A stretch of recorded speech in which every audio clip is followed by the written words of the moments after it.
Caros, vamos ao futebol, vamos falando aqui de títulos. O Bahia ganha a Copa do Nordeste, seu quarto título iguala ao rival Vitória, também com 4 títulos, aí na 18ª edição da Copa do Nordeste, que começou em 1994, parou, retornou em 97, foi até 2003, 2004, parou, retornou em 2009, parou e depois voltou. E está aí valendo não só título, como uma boa remuneração para a equipe que é a vencedora da competição, como também ajudando atualmente o time que for campeão a jogar ou disputar já na terceira fase da Copa do Brasil. Ou seja, tem esse privilégio de jogar a terceira fase da Copa do Brasil, não passando nem pela primeira nem pela segunda, já na fase ali daqueles que entram, que disputam a Copa ou a Taça Libertadores da América. Se eu não me equivoco, até em outros anos dava uma vaga para a Sul-Americana. Ok, meus caros? Então, vitória do Bahia por 2-1 na casa do Ceará. O primeiro jogo foi 1-0, curiosamente, para o Ceará em Salvador, ou seja, o Ceará venceu fora de casa e o Bahia venceu fora de casa, curiosamente. Vamos ao Cariocão, tivemos jogos ontem, o Flamengo venceu por 4-1 o Volta Redonda, já tinha vencido por 3-0 no estádio ou no mando de campo do Volta Redonda, ficando no agregado 7-1 Flamengo. O Flamengo está na final. Aguarda o jogo do Fluminense com a Portuguesa do Rio. O primeiro jogo foi 1-1.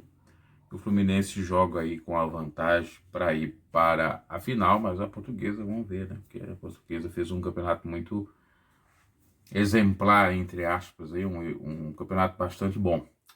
E já pela Taça Rio nós tivemos jogos ontem. O Madureira perdeu para o Vasco por 2-1. Tinha vencido em casa por 1-0, mas não são dos resultados. O Vasco tinha, né? O Vasco tinha a vantagem, ficou 2-2 no agregado. O Vasco foi para a final. O outro jogo é sobre Botafogo, entre Botafogo e Nova Iguaçu, 0-0 no jogo de ida, e no jogo de volta vai ser disputado hoje para termos a definição para quem vai para a final da Taça Rio. E nesse ano o Carioca foi um pouco diferente. Aqueles que foram bem na primeira fase, tínhamos ali os vencedores da Taça Guanabara. E a Taça Rio foram aqueles que ficaram abaixo dos 4, ou seja, do 5º ao 8º disputaram para ser campeão da Taça Rio. E o consagrado campeão carioca será, portanto, daqueles que ficaram nas primeiras 4º colocações. Já tivemos aí semifinal, o Flamengo já está definindo na final, agora só falta esse jogo do Fluminense com o time da Portuguesa Lusa do Rio. E nós temos outro imbróglio, né? Nós tivemos uma outra coisa terrível aí. Nós falamos do jogo lá do Bahia com o Ceará, teve briga, pancadaria. Teve um jogador ainda que inclusive disse o seguinte: nós vencemos no campo e na porrada. O juiz colocou na súmula várias brigas ali, coisas que depois podem servir para a penalização das duas equipes. Nós tivemos esse campeonato aí meio doido, vamos dizer assim, do Carioca, e no campeonato catarinense, que é em questão aqui, o imbróglio e a loucura, tá? Você vê a loucura que está o campeonato catarinense. A Chapecoense, que já era para estar disputando as semifinais, ou até mesmo se preparando para a final, está aí regressando, sim, voltando às quartas de finais. Não por culpa dela, não por culpa nenhuma, mas sim da outra equipe, do Ercílio Luz, de Tubarão, que teria colocado o jogador irregular, como já falei aqui no canal, e a própria Justiça Esportiva Catarinense punido, e trouxe ou ressuscitou o Figueirense. E o jogo está confirmado para hoje. no Orlando Scarpelli, Figueirense e Chapecoense. A Chapecoense tentou efeito suspensivo no próprio TJD e também no STJD no Rio de Janeiro, mas foi negado. Foi negado a liminar, não deu o efeito suspensivo, vai ocorrer o jogo. A Chape, mesmo prejudicada, vai ter que jogar novamente. Empatado 0-0 com esse Luz fora de casa e em casa vencido por 1-0. Mas esses placares, né? Esse placar ou esses placares não valem. Esse jogo praticamente não existiu.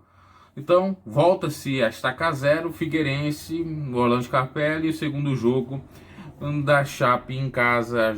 Claro, a Chape, por ter a melhor campanha, vai ter vantagem. É louco isso. Ainda falta julgar, claro, lá o plenário, né? A própria ação, o mérito da ação, vamos dizer assim.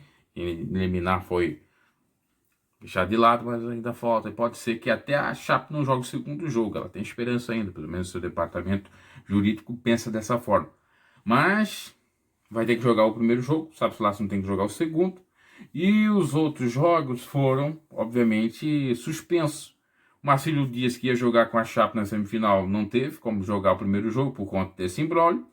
O jogo das semifinais, que já ia para a segunda rodada, para o jogo de volta entre Brusque e Avaí, também foi suspenso. O primeiro jogo foi 0-0. Vai se demorar aí a definição do próprio próprio campeonato catarinense. Porque tem esse jogo, até quarta-feira tem outro jogo da Chape, se continuar.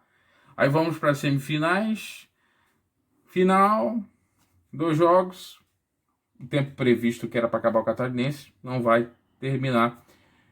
Já teve problemas por conta da pandemia. Começa a Série B para os clubes, a Série A para a Chape. O Avaí e o Brusque estão na semifinal. Série B já começa a partir de junho, dia 6 de junho, por aí. Não sei se vai caber certinho dentro do calendário aí para que esses jogos sejam definidos no Campeonato Catarinense. E o Figueirense só vai jogar a Série C mais adiante, como o Criciúma, que foi rebaixado para a Série B do Catarinense. Enfim, muito imbróglio, muita surpresa, muita coisa. Esse Campeonato Catarinense, com toda certeza, vai ficar aí marcado, vai ficar como realmente um campeonato atípico, vai entrar nas próprias histórias do campeonato, ou vai ser a história do campeonato. Então, o eFutebol falou sobre isso aí, meus caros. Numa próxima edição a gente vai fazer de uma maneira um pouco mais completa, trazendo outros campeonatos, as definições, né? É difícil sair as palavras aqui. Vamos ter também a Copa do Brasil, que já vamos ter jogos da terceira rodada, já foram definidos alguns jogos. Vamos trazer isso na próxima edição.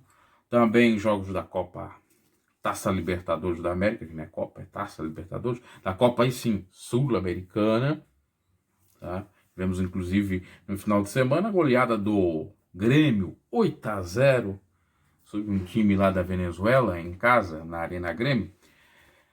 Curiosamente, a Sul-Americana está num novo formato, com grupos, e só se classificam os primeiros colocados desses grupos. Então é muito difícil. Provavelmente aí mais ou menos, o Grêmio está líder e creio eu que vai se classificar com os 8, porque vem os 8 primeiros de cada grupo, são 8 grupos, e mais os 8 que ficaram lá na Libertadores, ficaram pela Libertadores, os terceiros colocados de cada grupo da Libertadores, que também são 8. Na Libertadores, para as oitavas, se classificam 2, né? Enfim, é assim.